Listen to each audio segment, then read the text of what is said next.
Pilipinas. News Nationwide. Balita naman sa Ibayong Dagat, New Zealand, pinigilan ng planong satellite tracking site na iniuugnay sa China mula sa Radyo Pilipinas World Service. Narito ang report ni Jay Arevalo. Radyo Pilipinas.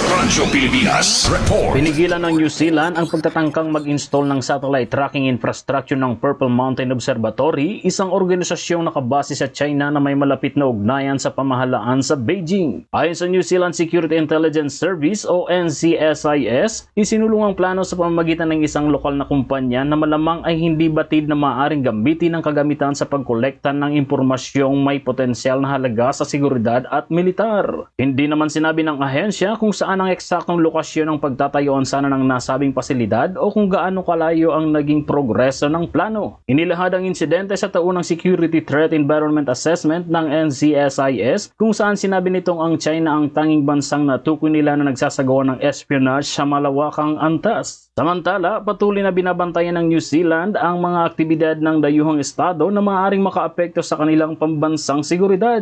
Mula sa RP World Service para sa Bagong Pilipinas, ito si Jay Arevalo, Radyo Pilipinas, Radyo Public. Radyo Pilipinas. News Nationwide.